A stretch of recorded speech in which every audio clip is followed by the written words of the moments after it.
Efesios capítulo 5, verso 21 dice: someteos los unos a los otros. Pero cuando habla de las mujeres dice: sujétense a sus maridos. Entonces hay dos palabras acá que tenemos que entender. Una cosa es sumisión y otra cosa es sujeción. La Biblia nos manda a someternos los unos a los otros. Independientemente si eres hombre o mujer, tenemos que someternos los unos a los otros. Pero la Biblia manda a las mujeres, a las esposas casadas, sujetarse a sus esposos, a sus maridos. ¿Okay? Entonces sumisión y sujeción son dos cosas diferentes. Yo cuando en mi trabajo tengo un jefe de proyectos y cuando yo quiero hacer, me encarga un proyecto, yo lo veo, digo, esta es la manera como lo quiero hacer y le presento, esta es mi propuesta, y el jefe me puede decir: sí, hazlo, o puede decir: ¿sabes qué? No lo hagas, hazlo de esa manera, porque así siempre se ha hecho. Digo: pero esa manera es mejor, o de repente esa manera es diferente. No, pero hazlo así. ¿Qué tengo que hacer? Sujetarme y hacer lo que mi jefe dice, porque al final es mi jefe y estoy bajo su autoridad. El año pasado yo tenía un viaje a Piura, había una invitación para una campaña evangelística y todo, ya estaba casi todo listo, incluso había comprado mis pasajes, porque no tuve tiempo de conversar con mi pastor antes, pero yo me adelanté aprovechando una oferta y compré el pasaje y luego hablé con mi pastor. Pensaba que no había ningún problema, como casi todas las veces de los viajes que había tenido. Pero cuando conversé con el pastor y le di el nombre de la persona, entonces me dijo: no vas. Y yo: pero ya compré el pasaje. No vas. Tuve que sujetarme y decirle chao a lo que mi pasaje que había comprado. Lo vi volar, así que lo vi volar. No lo gasté y al final lo perdí. ¿Y por qué? Porque, bueno, esa persona tenía un pasado medio truculento que yo no sabía. Solamente sabía la invitación, nada más. Y justamente el pastor sí conocía a esta persona, ¿no? Y había un pasado truculento ahí. Entonces, bueno, ya. Tuve que sujetarme. Tuve que sujetarme. Entonces, sujeción tiene que ver con autoridad. Sujeción tiene que ver con roles. ¿Okay? Hay una persona que está sobre mí, a la cual yo tengo que rendirle cuentas, y a esa persona yo tengo que sujetarme. Si yo soy menor de edad y papá me dice: ¿sabes qué? No vienes después de las 12, entonces por más ganas que yo tenga de hacer una amanecida, tengo que regresar antes de las 12 porque mi papá es mi autoridad y yo tengo que sujetarme. Entonces, sujeción tiene que ver con autoridad. ¿Okay? Yo tengo que sujetarme a la persona que está puesta sobre mí, mi autoridad. Someter tiene que ver con el valor de las personas. Sometimiento, sumisión tiene que ver con el valor de las personas. Cuando yo me someto a una persona, yo estoy reconociendo a esa persona que tiene valor. Estoy honrando a esa persona. ¿Sí? Me estoy sometiendo a esa persona. Cuando un esposo conversa con su esposa y ¿sabes qué? Le dice al esposo: ¿sabes qué? Yo tengo ganas de comer hoy día un chanchito al palo. Y la esposa le dice: ¿sabes qué, amorcito? No, vamos a comer mejor ensalada, por ejemplo, ensalada. Vamos a estar light en esta semana. Él tiene ganas de empujarse un chanchito, pero la esposa dice: ensalada. Un marido medio tirano puede decir: ¿sabes qué? Comemos chancho y punto, se acabó. Ahí le dice: te sometes, te sujetas. Pero un marido sabio, ¿qué va a hacer? Se va a someter a su esposa. Se va a someter a su esposa. ¿Sabes qué? Está bien. Vamos a comer chancho. Digo: vamos a comer ensalada. Vamos a comer ensalada. Ya después por la Pero ¿me entiendes? O sea, sumisión tiene que ver con el respeto, con darle honra, con darle importancia a una persona. Sujeción tiene que ver con que yo me pongo en obediencia a la persona que está sobre mí como autoridad. ¿Sí?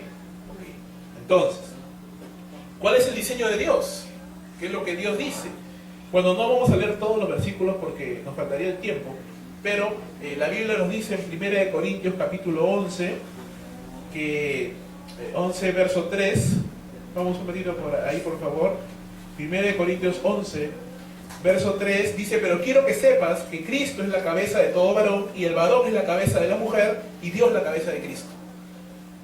Acá hay un pequeñísimo lapsus en la traducción. Ustedes saben que el Nuevo Testamento está escrito en griego, ¿cierto? ¿Sí? Entonces, la traducción más correcta acá es: quiero que sepan que Cristo es la cabeza de todo varón, y el varón es la cabeza de su mujer, no de la mujer. Es solamente un pequeño pronombre. No es cabeza de la mujer, sino cabeza de su mujer. ¿Okay? Y eso a veces ha sido malentendido para pensar de que el varón es cabeza de cualquier mujer. Y no es cierto, el varón es solo cabeza de su mujer, por si acaso. ¿Okay? Entonces yo no puedo pedirle que se sujete a mí mi amiga, o que se sujete a mí mi prima, o que se sujete a mí mi hermana en la iglesia, porque no es mi mujer. ¿Me entiendes? Si fuese mi mujer, sí puedo pedirle que se sujete a mí porque yo soy su esposa. La figura es, Cristo es cabeza del varón, el varón es cabeza de su mujer, y Dios es la cabeza de Cristo. Entonces hay una relación de jerarquía. Así como yo tengo que reportarle a mi jefe tiene que reportarle al director de sistemas. ¿Ok? Entonces de la misma manera, mi esposa se sujeta a mí, pero yo tengo que sujetarme a Cristo. ¿Cierto? Y Cristo se sujeta a Dios. Ahora, ¿eso significa que Jesús es diferente a Dios? O sea, es menor en valor que Dios. No. En cuestión de roles, la Trinidad ha adoptado una forma en la cual Dios el Padre tiene la función principal, y Él es quien envía a Dios el Hijo, y Dios el Hijo es quien envía a Dios el Espíritu Santo. Pero eso no significa que Dios el Padre es mejor que el Hijo y que el Hijo es mejor que el Espíritu Santo. No, porque los tres son iguales, son Dios. Lo que es diferente son los roles, las funciones, ¿cierto? Y en esa organización divina, tanto el Hijo como el Espíritu Santo se han sujetado al Padre en amor. Pero eso no significa que los tres sean diferentes en valor, ¿cierto? De la misma manera sucede con el varón y la esposa. No son diferentes en cuanto a valor, pero en roles, en funciones, Dios ha diseñado que ¿quién es la cabeza? El varón. Está clarísimo en este texto, ¿cierto? El varón es la cabeza. Y ambos tienen que sujetarse a Dios. Ok. Ahora, hay dos ejemplos ahí que también he puesto los textos ahí, pero no lo vamos a leer todo porque si no nos faltaría el tiempo. Hay dos ejemplos de mujeres que nos muestran cómo es el diseño de Dios. Sara dice, y vamos a ver que, yo les voy a contar así rapidito, tú sabes que Sara era estéril, ¿cierto? Okay. Y que cuando Dios se apareció a Abraham con los dos ángeles y le anunciaron de que iban a tener un hijo a la vuelta del año, ¿qué pasó con Sara? Se rió, ¿cierto? Y Dios le preguntó, ¿por qué te ríes? Y ella dijo, no, yo no me he reído. No, sí te has reído. Y de acá a un año vas a tener un hijo. Y dicho sea de paso, realmente al cabo de un año nació ¿quién? Isaac. Nació Isaac. Ahora, ya entendiendo esto, vamos un ratito rapidito a Hebreos capítulo 11. Hebreos capítulo 11. Porque Hebreos capítulo 11 habla acerca de los hombres de la fe, ¿cierto? Lo curioso es de que hay un pedacito en lo cual deja de hablar de los hombres de la fe y va a hablar de una mujer. Y no de cualquier mujer. Va a hablar de la esposa de Abraham.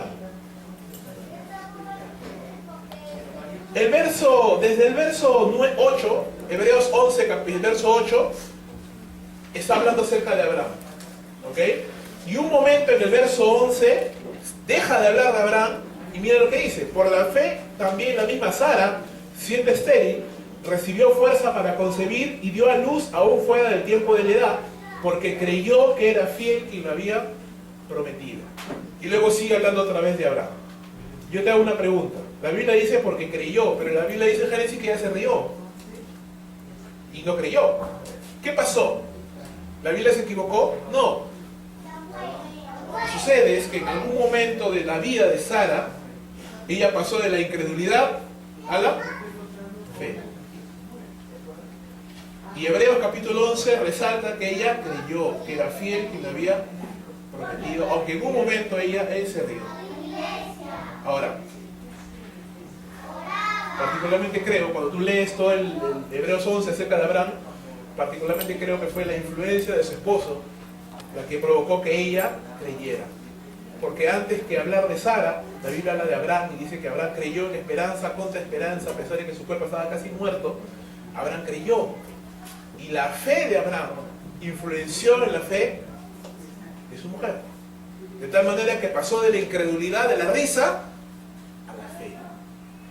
Y tuvo su lugar en Hebreos capítulo 11, el capítulo de los hombres de la fe, donde se habla de hombres de la fe. Sin embargo, ella también tiene un pequeño lugar ahí. ¿Por qué? Porque creyó. Amén. Creyó. Y Pedro dice en capítulo 3, verso 6, de que Sara llamaba a Abraham Señor. lo llamaba mi señor, dice, como ejemplo de las mujeres que en el futuro iban a ser creyentes. No en un sentido de desprecio, o sea, que yo soy tu esclavo, tú eres mi señor, no, sino en un sentido de respeto, en un sentido de honra. Le llamaba Sara a Abraham señor. Y mira que Abraham tampoco no era el marido perfecto, ¿no? Porque Abraham también mintió, ¿no es cierto? Es más, Abraham un poco la expuso a ella, ¿no? Al decirle que era su hermana nada más y dejarla a expensas de que Faraón la pudiera tomar como mujer. O sea, Abraham no era el marido perfecto, déjame decirlo. Sin embargo, Sara igual lo respetaba. Y eso es uno de los puntos cruciales en las damas. La dama, como se dice por ahí, ¿no? Echa la ley, echa la trampa. Así que, ya está bien, yo respeto a mi sujeto, si es que el varón se porta bien. Porque no, yo no puedo sujetar si no se porta bien. Y la Biblia dice sujétate nada más. La Biblia dice sujétate nada más. Y Sara se sujetó a Abraham a pesar de que Abraham no era el marido perfecto. Abraham era mentirosillo por ahí. Sin embargo, Abraham le decía Señor. Y esa palabrita implica respeto, implica honra, implica que Sara se sujetaba a su marido a pesar de que su marido no era, como vuelvo a repetir una vez más, el marido del año. ¿Ok? Segundo ejemplo de Abigail. Y no lo vamos a leer una vez más porque el tiempo. Pero Abigail era esposa de un señor, de un tipo que se llamaba Nabal. ¿Sí? Su nombre significaba necedad, significaba necio. Y era una persona bastante brutita de acá arriba. Tenía problemas el tipo. La cosa es de que David está con su gente y tenía hambre. Así que David envía a sus emisarios y le dice, ¿sabes qué? Vayan donde Nabal y pídale y dígale, nosotros hemos cuidado a tus pastores, te hemos ayudado, así que tú no nos pidas, solamente te pedimos una pequeña recompensa, un poquito de comida, algo que tú tienes un montón de cosas, unos cuantos pancitos no te van a hacer nada. Y Nabal le dijo, ¿quién es David? Así que los votó y se puso a emborracharse. Entonces los enviados los emisarios fueron de David, David se molestó y dijo, ahora vas a ver Nabal. Sacó su espada y dijo, vamos. Lo hemos cuidado en vano, así que ahora va a probar lo que es bueno, ¿no? Entonces está yendo de camino y le avisan a Abigail, la esposa de Nabal, lo que está pasando. Y Abigail, mujer sabia, no le dice nada a Nabal, sino que ella misma toma un camino distinto, digamos, un atajo, y va a encontrarse con David. Y le lleva panes, le lleva pasas, le lleva un montón de cosas para que puedan comer, para apaciguar un poco la situación, porque se iba a quedar viuda en unos pocos minutos. Y vamos a ver, 1 de Samuel, capítulo 25, a ver qué es lo que sucede ahí. 1 de Samuel, capítulo 25, verso 18. No puedo, como les digo, lamentablemente avanzar mucho acá, leer todo, pero dice el verso 23, cuando Abigail vio a David, se bajó prontamente el asno y postrándose sobre su rostro delante de David, se inclinó a tierra y se echó a sus pies y dijo, Señor mío, sobre mí sea el pecado, mas te ruego que permitas que tu sierva hable a tus oídos y escucha las palabras de tu sierva. No haga caso ahora, mi señor, de ese hombre perverso de Nabal, porque conforme a su nombre, así es él. Él se llama Nabal y la insensatez está con él. Mas yo, tu sierva, no vi a los jóvenes que tú enviaste. Ahora pues, Señor mío, vive Jehová y vive tu alma, que Jehová te ha impedido venir a derramar sangre y vengarte por tu propia mano. Sean pues como Nabal tus enemigos y todos los que procuran mal contra mi Señor. Y ahora este presente que tu sierva ha traído a mi Señor sea dado a los hombres que siguen a mi Señor. Yo te ruego que perdones a tu sierva esta ofensa, pues Jehová de cierto hará caso estable a mi Señor, por cuando mi Señor pelea la batalla de Jehová, y mal no se ha hallado en tus días. Aunque alguien se haya levantado para perseguirte y atentar contra tu vida, con todo, la vida de mi Señor será ligada en la haz de los que viven delante de Jehová tu Dios. Y él arrojará la vida de tus enemigos como en medio de la palma de una onda, y acá viene lo bueno. Y acontecerá que cuando Jehová haga con mi Señor, conforme a todo el bien que ha hablado de ti, y te establezca por príncipe sobre Israel, entonces, Señor mío, no tendrás motivo de pena ni remordimiento por haber derramado sangre sin causa, o por haber vengado de ti mismo, o haberte vengado por ti mismo. Guárdese pues ahora mi Señor, y cuando Jehová haga bien a mi Señor, acuérdate de tu sierva. ¿Sabe lo que estaba haciendo Abigail? Estaba cuidando el llamado de David. Porque eso le está diciendo. Le está diciendo, cuando Dios haga contigo, porque lo va a hacer, porque eso no depende de ti, depende de Dios. Cuando Dios cumpla lo que te ha prometido, no vas a tener motivo de vergüenza, ni de remordimiento, ni de pena por algo que hiciste indebidamente. esta mujer estaba mirando más allá. A pesar de que no era su esposa, pero esta mujer estaba mirando más allá, estaba mirando hacia dónde Dios iba a llevar a ese hombre y le estaba cuidando de que no haga las cosas incorrectamente. Al final, Dios mismo tomó partes en el asunto y Nabal murió. David no tuvo nada que ver en esto, pero David, hombre sabio, creo que cualquier vez hubiera hecho lo mismo. Inmediatamente fue y dijo, mujer como esta si no me lo voy a encontrar. Así que fue donde Abigail y la tomó por esposa. ¿Sí? Fue con Abigail y la tomó por esposa. Entonces, ¿qué vemos de estos dos ejemplos? De Sara y de Abigail. Vemos a una mujer que honra a su marido, que respeta a su marido, que se sujeta a su marido, a pesar de que su marido no es perfecto. Y vemos a Abigail, una mujer que está mirando hacia dónde va a llevar a esa persona, a pesar que, como les digo, no era su esposa en ese momento, pero aún así ella estaba pensando y cuidando el llamado de David. Y si una mujer que no tenía nada que ver con David estaba cuidando el llamado de David, ¿cuánto más su esposa? ¿Cierto? ¿Cuánto más una esposa tiene que velar, tiene que cuidar, tiene que proteger el llamado de su esposo? ¿Cuánto más? Entonces, de ahí nomás vemos algunas cosas interesantes. Ahora, ¿cuál es la prioridad del esposo? ¿Cuál es su prioridad? Primera de Pedro, capítulo 3, del verso 1 al verso 6, dice, asimismo vosotras mujeres, y todos los versos que vamos a leer de más en adelante tienen algo en común. ¿Ya? Vamos a ver que todos tienen algo en común. Asimismo vosotras mujeres, estad sujetas a vuestros maridos, para que también los que no creen a la palabra sean ganados sin palabra por la conducta de sus esposas, considerando vuestra conducta casta y respetuosa. Vuestro atavío no sea el externo de peinados ostentosos, de adornos de oro, de vestidos lujosos, sino el interno, el del corazón, en el incorruptible ornato de un espíritu afable y apacible que es de grande estima delante de Dios. Porque así también se ataviaban en otro tiempo aquellas santas mujeres que esperaban en Dios, estando sujetas a sus maridos, como Sara obedecía a Abraham llamándole Señor, de la cual vosotras habéis venido a ser hijas, si hacéis el bien, sin temer ninguna amenaza. Principios importantes acá. La prioridad de la esposa es Dios en primer lugar. ¿Okay? Y en segundo lugar, su marido. El punto en común que vamos a ver en todos los versículos que vamos a ver el día de hoy es estar sujetas a sus maridos. Vamos a leer 4 textos bíblicos que son los 4 puntos importantes de esta clase, y los 4 textos bíblicos tienen esa palabra, estar sujetas a sus maridos. La prioridad de la dama, de la mujer cristiana casada, es Dios y luego su esposo. Una mujer creyente es llamada a dar testimonio con su propia vida, aunque esté casada con un esposo incrédulo, aunque esté casada con un esposo maltratador, aunque esté casada con un esposo que no es perfecto, aunque esté casada con un esposo que no llene sus expectativas y no la trate como ella quisiera. Sara es el ejemplo. Sara llamaba a su esposo Señor, a pesar, una vez más les digo, de que Abraham no era el esposo perfecto. Él no se identificó con ella, sino que le dijo, ella es mi hermana, y la dejó simplemente a que los varones pudieran haber hecho lo que sea con ella. ¿Me entiendes? ¿Y por qué lo hizo? Por temor. Él después explica, ¿no? Que lo hizo por temor porque tenía miedo de que lo mataran a ella y a él. Entonces, pero igual eso no es muy caballero que digamos, ¿cierto? Yo creo que ninguna dama le gustaría que su esposa le diga, bueno, ya, David, tú ves cómo te arreglas, ¿no? No creo que ninguna dama se sentiría bien si su esposo hace eso, ¿cierto? O de repente me equivoco. No, yo creo que ninguna dama se sentiría bien. Sin embargo, y eso sería motivo para que una dama se quede resentida buen tiempo. Buen tiempo. Claro, resentida, dolida, abandonada, sentirse abandonada. Sin embargo, Sara tenía un corazón diferente.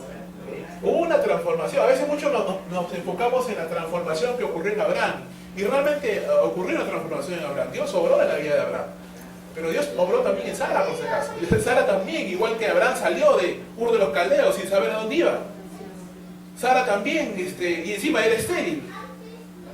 Y Sara también era anciana, y Sara también recibió la promesa, y Sara también no creyó, y Sara también se rió. Sara también vio irse a su hijo con Abraham, sin saber si iban a volver o no. O sea, Sara también la pasó difícil, no solamente Abraham. Sara también tuvo que padecer y Dios también trató con Sara porque Dios también le cambió el nombre a Sara, por si acaso. Dios no solamente le cambió el nombre a Abraham, sino Dios también le cambió el nombre a Sara.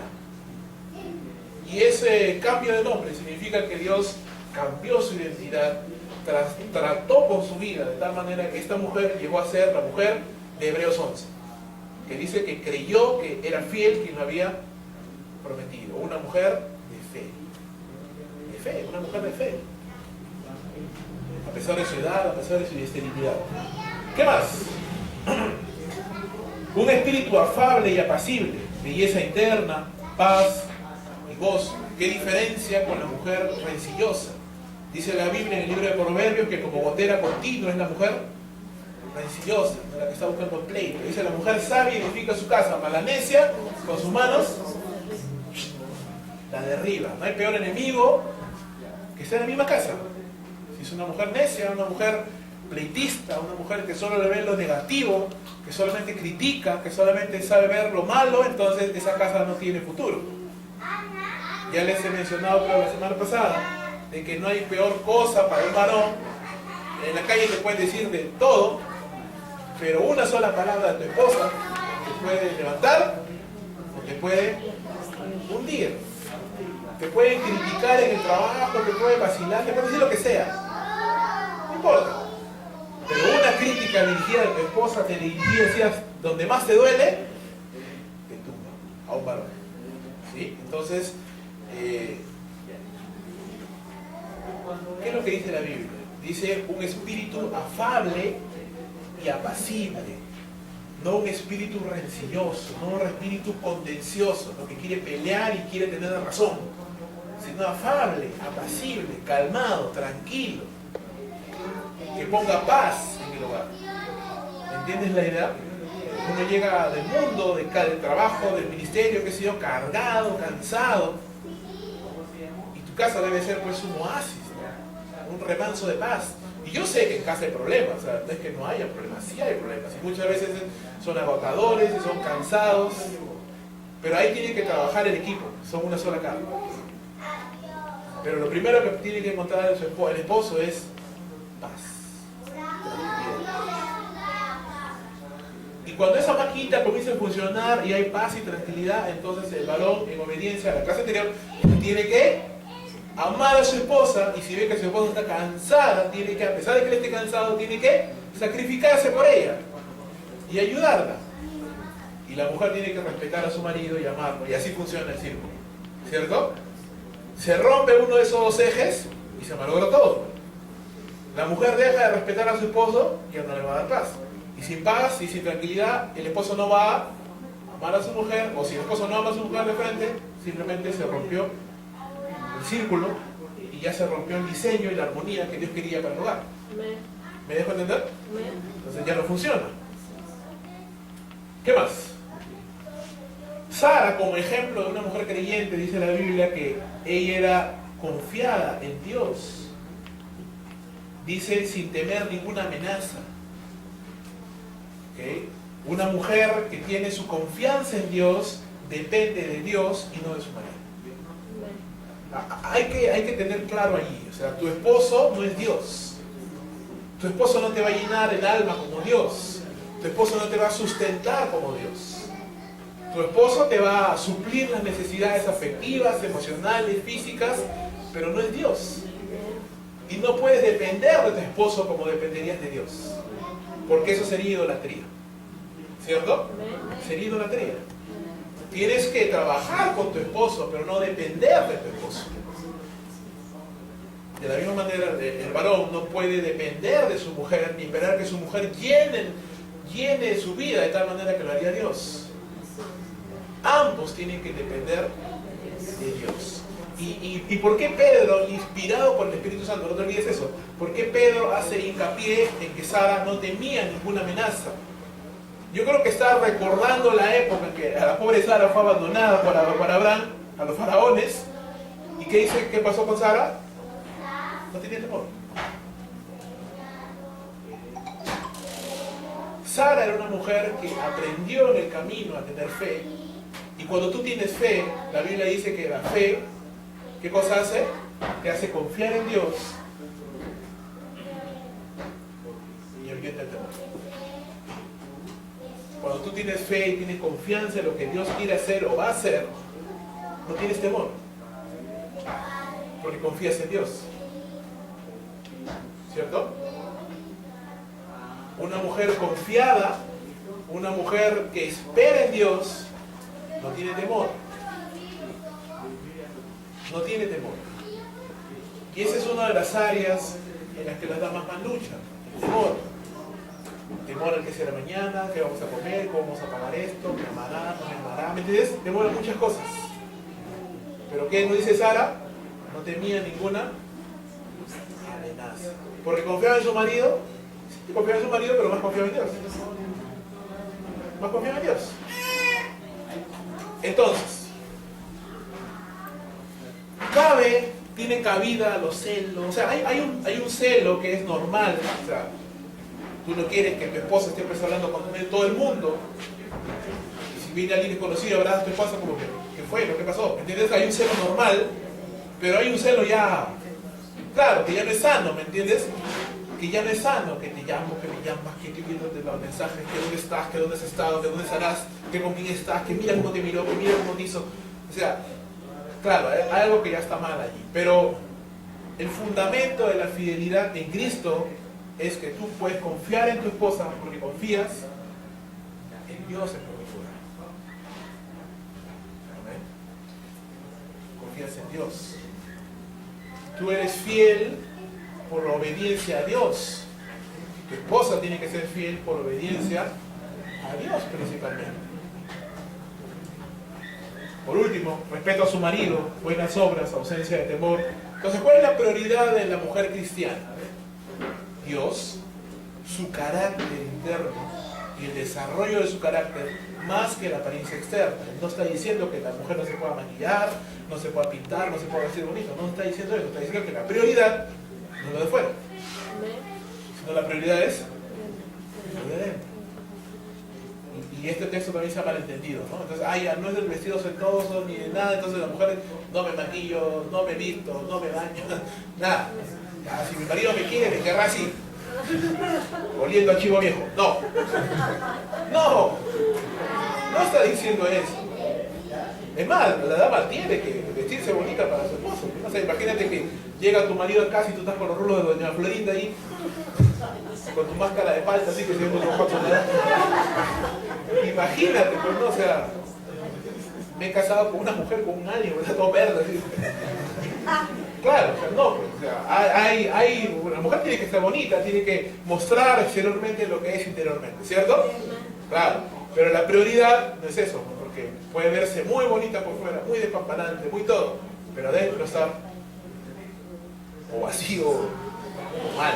Entonces, eso no es la prioridad es lo interior. Y de adentro sale la verdadera belleza. ¿Sí? La belleza no es la belleza verdadera, según Dios, no es la belleza física externa, sino la belleza de adentro. Porque belleza física es relativa. Es relativa, o sea, una persona te puede parecer bonita a ti y a otra persona no. Porque la belleza es relativa. Es relativa. Pero la belleza interna es común a todos. ¿Sí? La belleza interna, eso que emana de una persona que tiene una correcta relación con Dios, que tiene paz, que tiene gozo, eso lo puedes ver. Y tú puedes decir, ¿qué algo tiene esta persona? Qué bonito se le ve, ¿no? Yo veo feito, pero no chancadito, pero tiene algo ahí. Es algo que sale de su interior. ¿Sí? Es algo que Dios ha hecho en esa persona. Entonces, ese es lo prioritario y lo más importante de esa persona. Entonces, punto importante. Tu vida espiritual es la fuente de la verdadera belleza y está ligada a su relación con Dios. Mira lo que estoy diciendo. Tu vida espiritual es la fuente de la belleza, no el maquillaje. La fuente de la belleza es tu vida espiritual. Mientras más vida espiritual tienes con Dios, más bonita te ves. Mientras menos vida espiritual te ves, mejor no digo. Mientras más vida espiritual tienes, ¿sí? Mejor es tu belleza, más irradia belleza. Y esa belleza también está ligada a la sujeción a tu cónyuge. Ajá. ¿Por qué? Porque una mujer de fe y de esperanza y de confianza en Dios va a sujetarse a su marido, así su marido va a ser perfecto. Eso es lo que nos demuestra la palabra de Dios como el ejemplo de Sara. Siguiente, el deber del reconocimiento de la autoridad. Pregunta, ¿a quién debo sujetarme? Pregunta las esposas. Bueno, Colosenses 3:18 dice, casadas, ojo, casadas, no solteras. Las solteras solo tienen que estar sujetas a sus papás hasta que se casan, y cuando se casan ya no están más sujetas a sus papás, sino dice, están sujetas a vuestros maridos, como conviene en el Señor. Principio es importante, la sujeción de la mujer es solo su esposo. ¿Okay? Ya lo mencioné, la transición de los padres al esposo sucede cuando la mujer se casa. Dice, como conviene en el Señor. Ahora, si tú, ¿qué significa esa frasecita? ¿No? Habría que ver todo el contexto de Colosenses 3.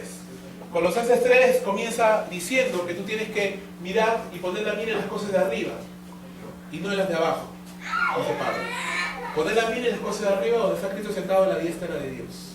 Y comienza a dar consejos, y comienza a decir muchas cosas, como por ejemplo Colosenses 3:16, que dice que la palabra de Dios muere en abundancia en vosotros, enseñándoos, exhortándonos, cantando en nuestros corazones al Señor con himnos y cánticos espirituales.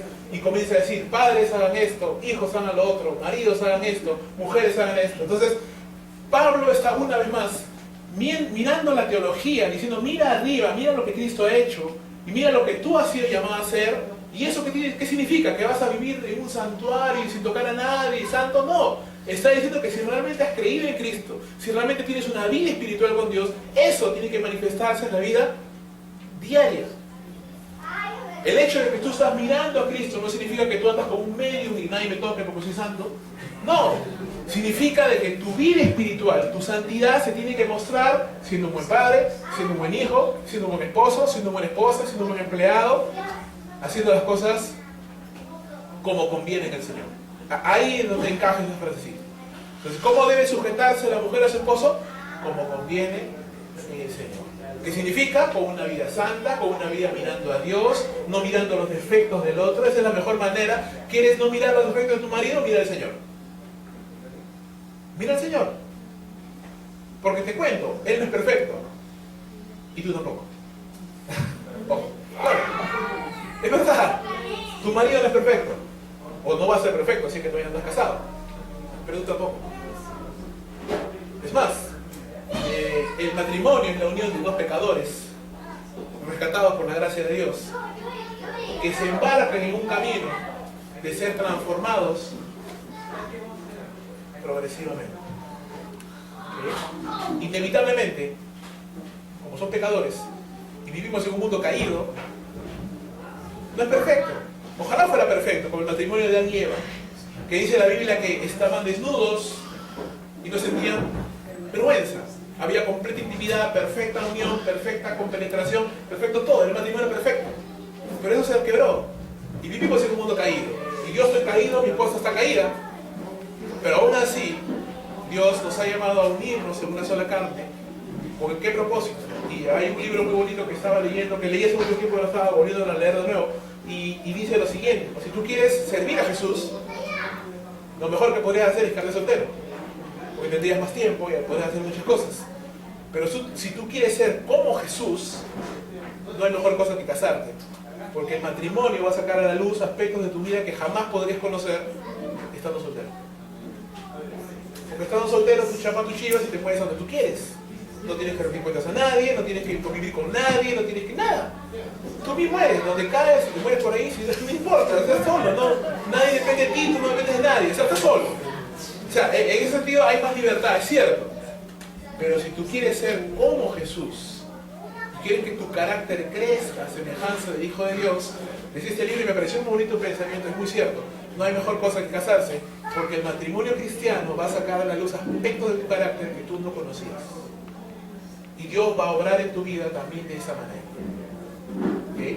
Entonces el matrimonio no solamente es un símbolo entre Cristo y la iglesia, sino también es una herramienta que Dios usa para la santificación. ¿Vale? No significa que los solteros no se van a santificar. No, significa que el matrimonio es otra herramienta que nos permite conocer.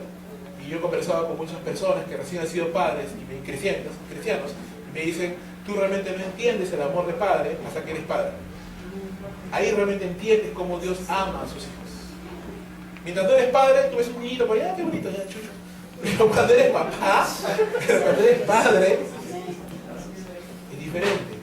Y realmente ahí entender cómo es, claro, a la misma distancia, pero vas a entender un poco cómo es el amor de Dios como Padre. Ok, siguiente. Las solteras deben estar sujetas a sus padres, ya lo mencioné. Jesús mismo estuvo sujeto a sus padres, es el ejemplo. Lucas 2, 51 y 52. El respeto a ellos siempre debe permanecer aunque ya no esté sujeto a sus padres. Sí, es claro. O sea, está bien, yo me caso, ya no estoy sujeto a mis padres, pero siempre lo tengo que obedecer. Siempre tengo que honrarlos. ¿Sí? Recuerda el mandamiento: honra a tu padre y a tu madre, para que seas de larga vida sobre la tierra. No dice honra a tu padre y a tu madre hasta que te cases, de ahí olvídate de ellos. No, dice honra a tu padre y a tu madre siempre. Entonces, casados no deben olvidarse de honrar a papá y mamá. Claro, no van a vivir con ellos, sería lo mejor que no vivan con ellos, que hagan su vida juntos, separados con su esposa, pero nunca se olviden de papá y de mamá, porque eso es agradable delante de Dios. Y es el primer mandamiento con promesa, dice la Biblia. Importante, tu reconocimiento, la autoridad puesta por Dios no implica humillación, sino implica obediencia a Dios. ¿Okay? Ya lo mencioné al inicio, no me sujeto a mi marido porque soy menos que él y él me pisa y yo soy su esclavo. No, me sujeto a mi marido por obediencia a Dios, porque entiendo que él es la autoridad puesta allí. Siguiente principio. Como esposa, ¿qué debo aprender? ¿Cuál debe ser mis puntos importantes que debo aprender? Lo más rápido. Y ahora en este mundo de repente es un poco más difícil porque muchas parejas casadas continúan trabajando, y yo no digo nada, estoy en contra de eso, pero hay un momento en que los niños nacen y comienzan los primeros años del niño, y aún así, el esposo y esposa están fuera, y son criados por la abuelita, por la tía, por una empleada, y ahí comienzan ya ciertos problemitas. Vamos a ver qué dice la Biblia con respecto a eso. Tito, capítulo 2, del verso 3 al verso 5, dice lo siguiente: las ancianas, asimismo, sean reverentes en su porte, no calumniadoras, no esclavas del vino, maestras del bien, que enseñen a las mujeres jóvenes a amar a sus maridos y a sus hijos, a ser prudentes, castas, cuidadoras de su casa, buenas, sujetas a su marido, el tercer versículo y tercera vez que menciona sujetas, para que la palabra de Dios no sea blasfemada. Entonces, ¿cuál es la primera cosa que la mujer casada debe de preocuparse en aprender? Dice, amar a sus maridos, a su marido y a sus hijos. Y eso tiene una implicación profunda. El amor se aprende, no solo se siente, por si acaso. El amor es una emoción, es un sentimiento, sí, es un sentimiento, sientes bonito, pero no solamente es un sentimiento. Tienes que aprender a amar a la otra persona a pesar de, porque te estás casando con una persona que no es igual a ti. Que claro, deben tener puntos en común, convicciones, y no te vas a casar con un incrédulo, no te vas a casar con una persona que tiene convicciones diferentes a ti, tiene convicciones iguales a ti, pero aún así, a pesar de que tengan convicciones iguales a ti, a pesar de que piensen muchas cosas iguales, hay cosas que son diferentes. De repente a ti como mujer te cepillan los dientes y te gusta doblar la pasta de dientes por la mitad y la dejas doblada, y de repente tu esposo es neurótico y no le gusta que se doble, que esté así completamente lineal y que se vaya gastando de a poquito, así lo va enrollando. De repente el varón dice, con la disculpa, vamos a orinar y ensucia todo, y la mujer se vuelve loca con eso. O de repente al marido le gusta a las 3 de la mañana levantarse a picar algo, dice, y se va a comer algo a la madrugada. Vamos a ir, ahí conozco cualificación. ¿Me entiendes? Esas diferencias, cosas en las cuales no son iguales. Claro, son cosas menores. Son cosas menores realmente, pero esas cosas menores pueden causar problemas si es que no hay un acuerdo, si es que no hay una comunicación. Claro que sí, pueden causar. Por ejemplo, hay mujeres. Yo tenía una amiga que nos contaba de que a ella le gustaba comer en su cama y le gustaba dejar las migajitas así en la cama, ¿no? Y dormía ahí con las migajitas. Y yo me lo veía loco, o sea, como durmiendo y siendo el pancito para acá. O sea, no podría, ¿me entiendes? Pero ella estaba feliz con su pancito ahí. Pero o sea, hay diferencias. Y esas cositas tienen que manejarse, tienen que hablarse. Y tienes que aprender a amar a tu esposo, como te digo, a pesar de que no es igual a ti. O sea, el amor se aprende, el amor es algo que se va aprendiendo. Amar a tu esposo, amar a tus hijos. Debes aprender a formar tu carácter y a perfeccionar tu administración, porque dice, menciona algunas características que la mujer debe tener, que estas maestras, las mujeres ancianas, deben enseñar a las mujeres jóvenes.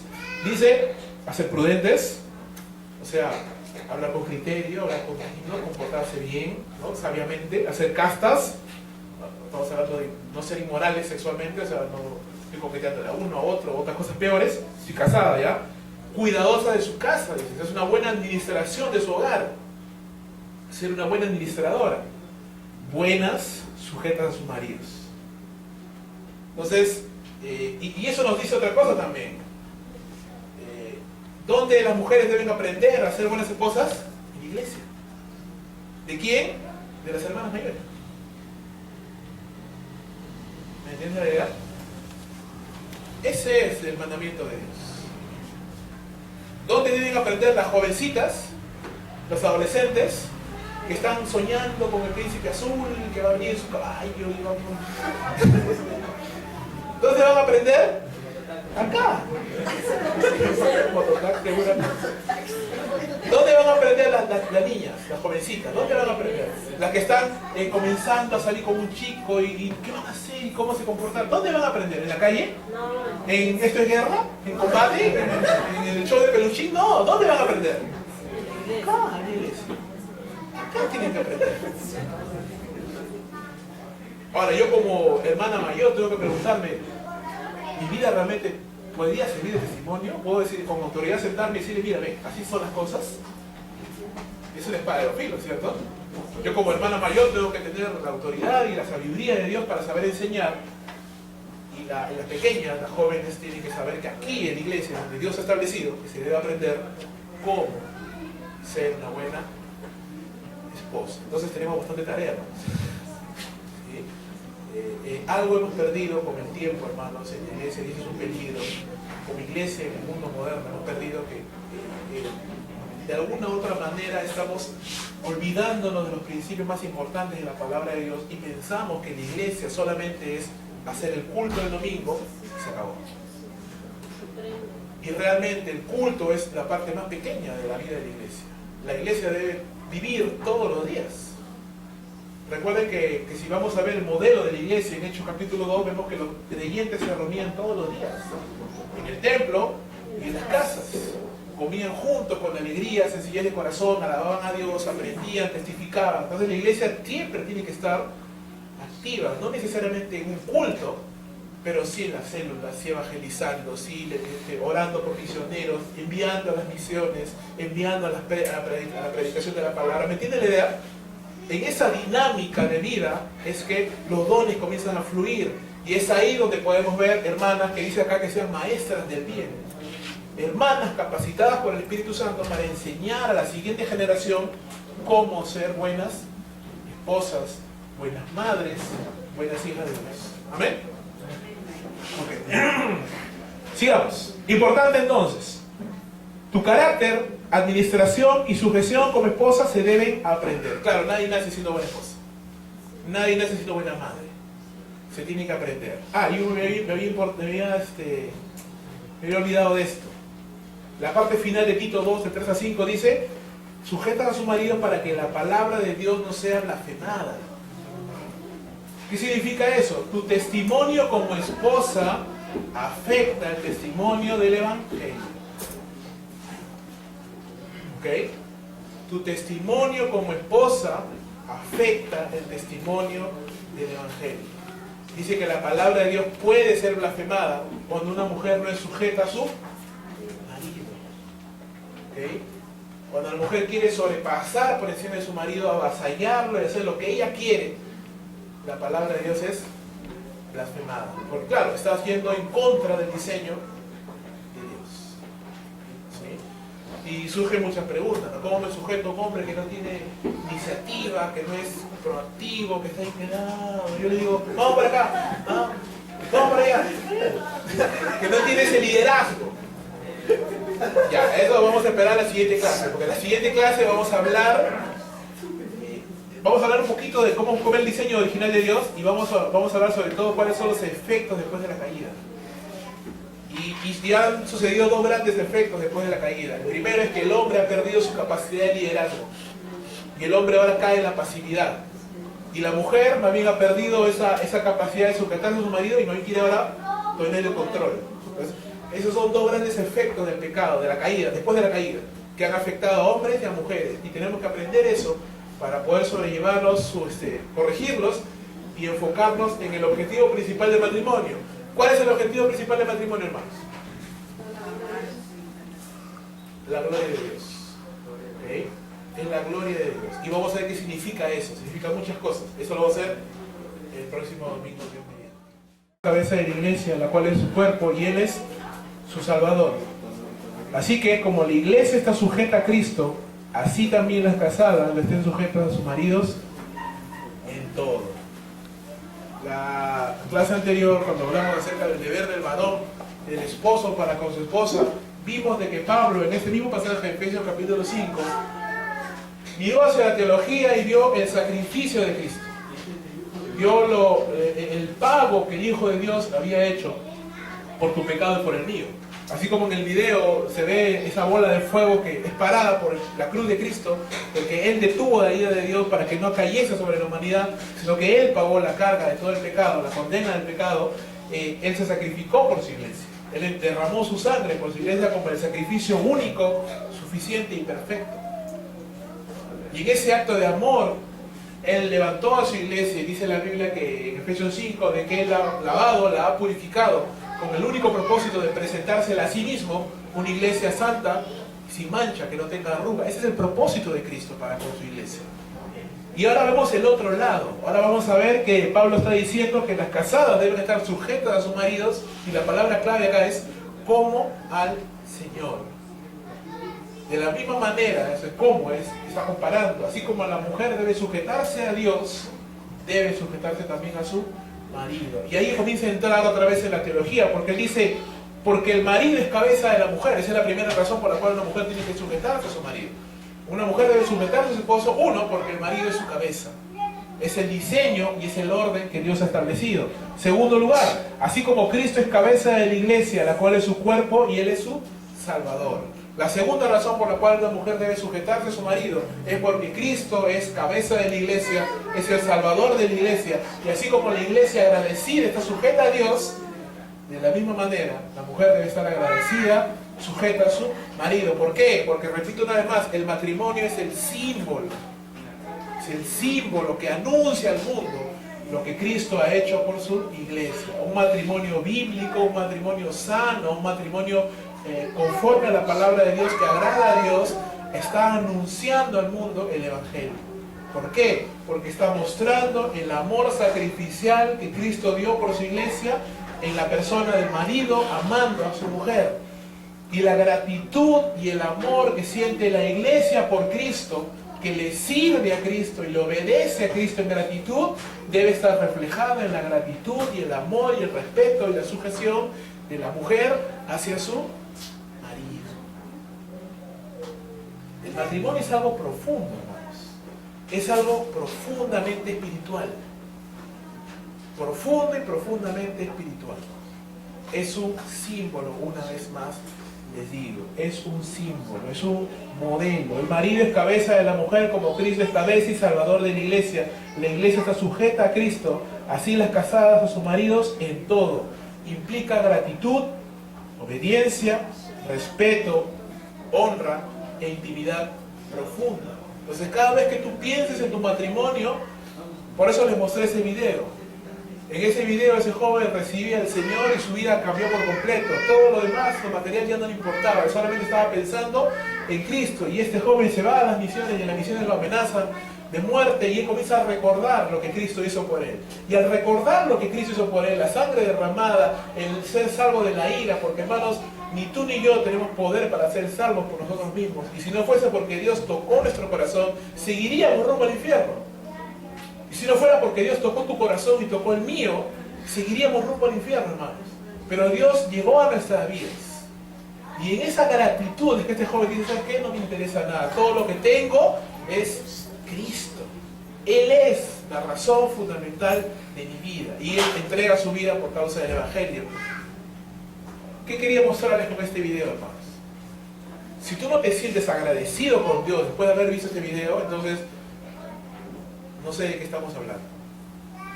Yo cuando veo este video me siento profundamente conmovido y agradecido a Dios. Cuando escucho esa letra, decir todo lo que tengo es Cristo, Jesús es mi vida, entonces yo digo amén, es cierto. Todo lo que tengo es Cristo. Todo lo que tú tienes, hermano, es Cristo. Y cuando tú piensas en tu matrimonio, tienes que pensar en eso. ¿Cómo debe ser tu relación con Cristo? ¿Cómo es la relación de Cristo con su iglesia? Medita en eso y de ahí tiene que desprenderse cómo debe ser tu matrimonio. ¿Presente o futuro? Si eres casado, uno de los mejores termómetros para tu vida espiritual, hermano, va a ser tu matrimonio, cómo lleves tu matrimonio. Ahora, yo sé que a veces no venimos a Cristo solteros, ya venimos casados, o venimos con un cónyuge que es incrédulo, o de repente en el camino el cónyuge que se apartó, o diferentes circunstancias que pueden suceder. No estoy hablando del ideal, de cuál es el modelo de Dios. Ahora, la realidad a veces es diferente, ¿cierto?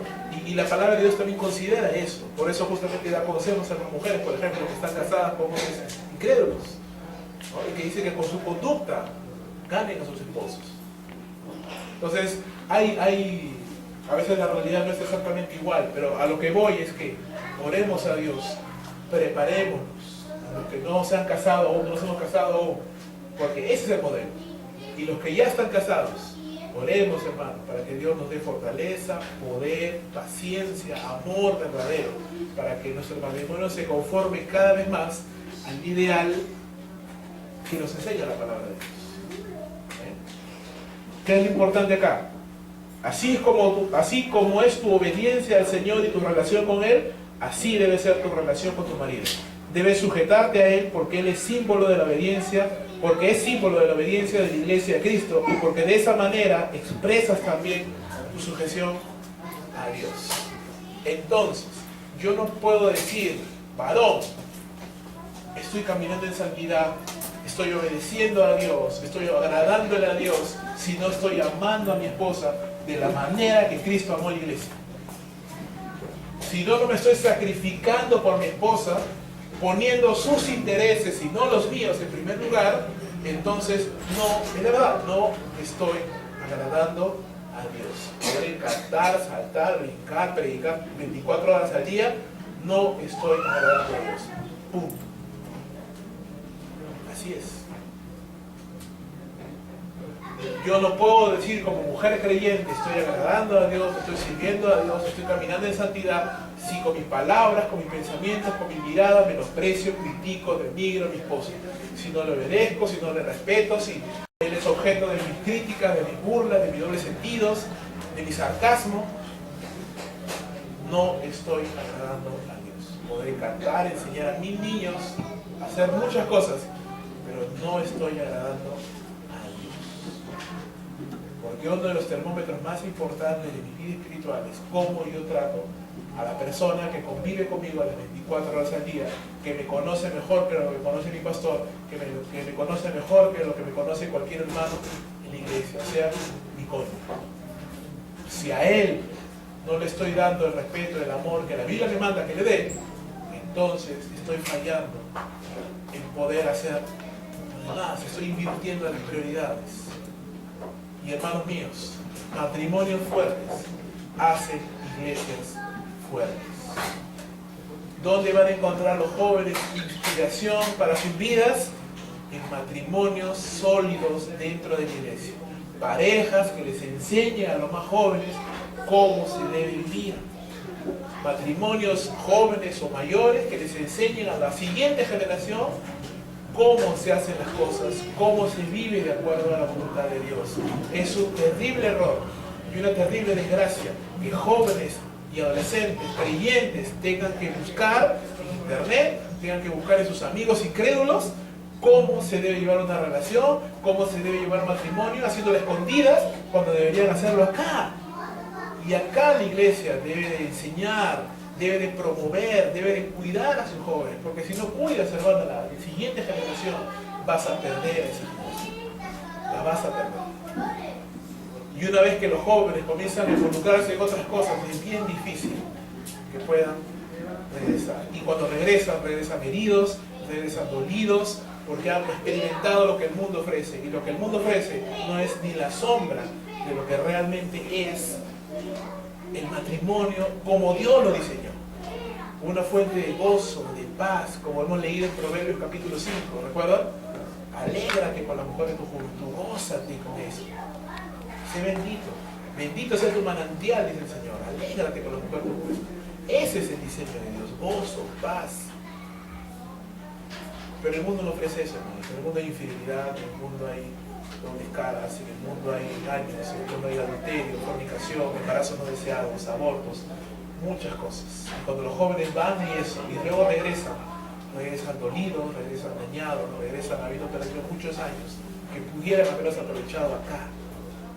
Porque mi hermano querido, la finalidad de tu vida no es el matrimonio. El matrimonio es importante, sí, pero no es la finalidad de tu vida. La finalidad de tu vida es servir a Dios. La finalidad de tu vida es darle gloria a Él haciendo lo que hagas, lo que Él te ha llamado a hacer. Y como iglesia tenemos que estar preocupados en eso. Orar a Dios para que levante familias fuertes, sólidas. Porque de esas familias, de los hermanos, Dios va a levantar obreros. Dios va a levantar gente. Porque la idea no es, hermanos, quedarnos en cuatro paredes. ¿Cuál es la idea? La gran comisión. Salir a predicar, hermanos. Salir a predicar la palabra de Dios. Que hayan más iglesias Adulam o sucursales de Adulam o anexos, no sé, pero más en diferentes lugares. Expandir, crecer, extender el reino de Dios. Ese es el objetivo. Y imagina, ¿no? Qué bonito que como iglesia ustedes envíen una pareja de misioneros, un matrimonio, a un lugar, a otro lugar, envíen misioneros, envíen pastores, envíen líderes, de acá mismo se celebren bodas, hermanos se casen, jóvenes, que ustedes conozcan, que ustedes los han visto crecer, los casan y los envían a la obra de Dios. ¿Puede ser posible? ¿Es imposible eso? No, no es imposible. Es más, es la voluntad de Dios que así sea. Es la voluntad de Dios que la iglesia tenga esa dinámica. ¿Quieres ver cómo es la iglesia, hermano? Lee Hechos, ahí está. Eso es lo que Dios quiere hacer con su iglesia. ¿Quieres ver cómo debe ser tu matrimonio? Lee Efesios 5, lee Colosenses 3, lee Efesios 4, del 4 al 5, léelo. Estúdialo, lee 1 Pedro capítulo 3, comienza a estudiarlo y dile, Señor, ¿cómo debo ser como esposo? ¿Cómo debo ser como esposo? Lee Génesis, lee la pareja original, ¿cómo era? Y comienza a pensar y a meditar cómo Dios quiere arreglar tu matrimonio. Y sabe, mi hermano mío, tu matrimonio se arregla cuando tú cambias primero, no cuando cambias tu cónyuge. No se trata de que tú cambies a tu cónyuge, se trata de que Dios lo cambie. Se trata de que Dios te cambie a ti primero. Amén. ¿Recuerdas Mateo capítulo 7, del verso 1 al 5? Jesús le dijo a los fariseos, ¿por qué miras la paja en el ojo de tu hermano cuando tú tienes una viga? Y dice una palabra fuerte, ¿no? Hipócrita, dice. Saca primero la viga de tu propio ojo antes de mirar la paja y vas a poder ver bien para ver la paja de tu hermano.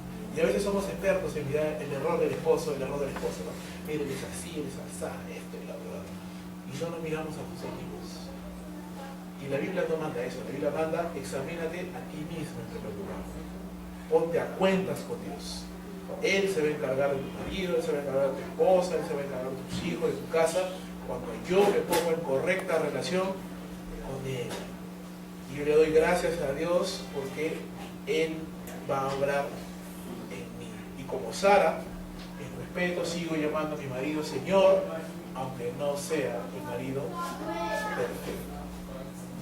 Amén. Y como Cristo, amando a su iglesia, a pesar de que su iglesia no es una iglesia perfecta.